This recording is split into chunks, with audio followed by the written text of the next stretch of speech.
游记 Welcome to Journey of the Cloud Walker.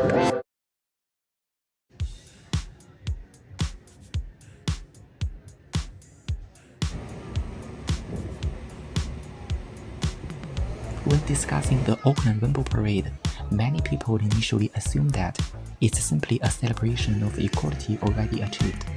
However, if one places it within a broader historical context, it becomes clear that its existence is not self-evident. In the 1990s, Auckland had a highly visible and politically charged gay parade culture. Those earlier events were eventually discontinued for a range of organizational and commercial reasons. The Auckland Rainbow Parade that exists today emerged after same-sex marriage had already been legalized in New Zealand. It was re-established, formalized, and repositioned within the public sphere at a time when legal equality had largely been secured. It wasn't created to overturn legalization, but rather to bring the community back into the center of the city under new social conditions. For that reason, its function shifted from a confrontation to visibility.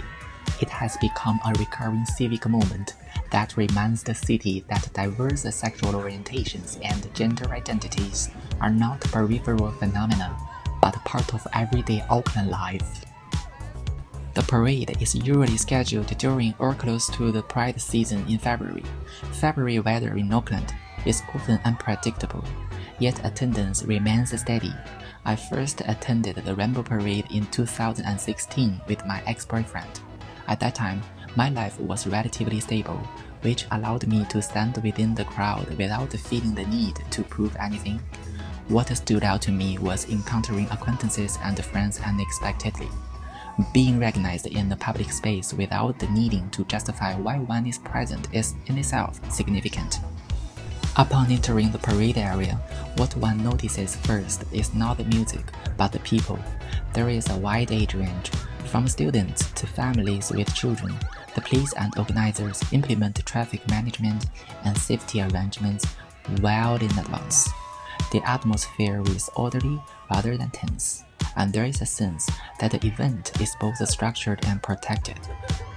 The procession itself is visually deliberate. Costumes, colors, and banners are thoughtfully designed. Many slogans are humorous and inventive. The music, often drawn from internationally recognized performers associated with LGBTQ+ communities, carries a strong rhythm and energy. The emotional tone of the entire street rises collectively. Participation is notably diverse. Various minority groups, corporate organizations, non-profit associations, families, and political representatives all take part. This diversity signals that the parade is no longer merely a marginal community addressing mainstream society. It has become embedded within the civic narrative of the city. From a broader urban perspective, the parade clearly contributes to regional tourism and economic activity. Each year, visitors arrive from Australia and from other parts of New Zealand specifically to attend. Hospitality and accommodation sectors appear particularly active during this period. Interestingly, February frequently coincides with the Lunar New Year. For Mandarin-speaking sexual minority travelers who may already be planning overseas holidays at that time, Auckland offers an open and comparatively welcoming cultural environment. This overlap is not the result of deliberate coordination, but it does create a natural advantage. In that sense, the Rainbow Parade has also become part of Auckland's civic identity. It reflects how the city presents itself as diverse and inclusive. In terms of tone, the present-day Auckland Rainbow Parade leans more towards celebration than protest. After the legal recognition of same-sex marriage, the emphasis shifted from demanding rights to affirming presence. From my perspective, corporate participation is positive. I am inclined to support businesses that demonstrate genuine inclusion, and I take that into account when considering employment opportunities. It indicates that inclusion has entered institutional practice rather than remaining symbolic. This transformation has reduced the overtly confrontational character that earlier parades possessed. The atmosphere is more festive and symbolic than the positional. That doesn't necessarily represent a regression, it represents a functional change.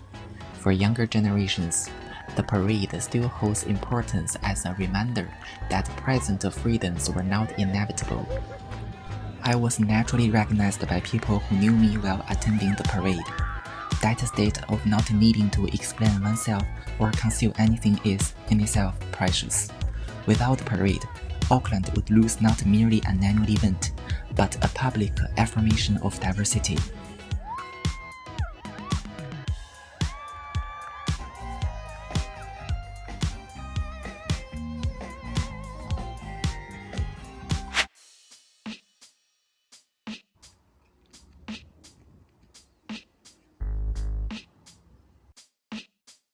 If the Auckland Rainbow Parade represents a symbolic collective movement, Auckland Big Day Out represents everyday social life.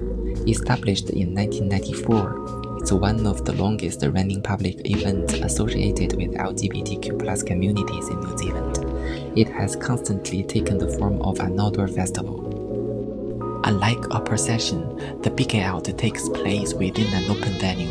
Organizers construct stages and stalls providing performances, information, and services. Attendees move freely, choosing whether to stay, explore, or depart at their own pace. This is why it adopts a festival format rather than a marching structure. It invites people to remain and interact, rather than to complete a designated route. When I first attended the event, my motivation was simple curiosity and the opportunity to meet friends. The pace is relaxed. Unless one wishes to see a particular performance, there is no obligation to follow a strict schedule. There is no pressure to declare anything publicly. Compared with the Rainbow Parade, I feel more like a participant here, and I can sense that I belong to this community. This sense of belonging is not proclaimed through slogans, but gradually built through relaxed and informal interactions. Over the past decade, the event has consistently attracted participants from multiple age groups. Younger people may form a visible majority, but they're not alone.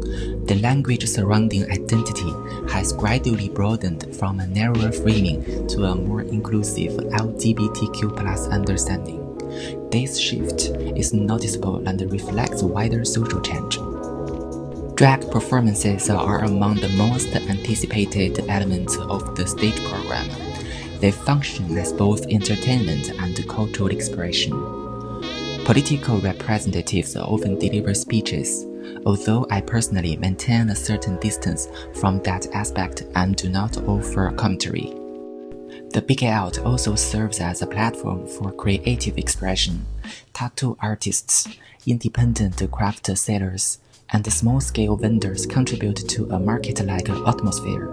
The event is not only observed, it is participated in. It also fulfills practical community functions. Non-profit organizations recruit volunteers.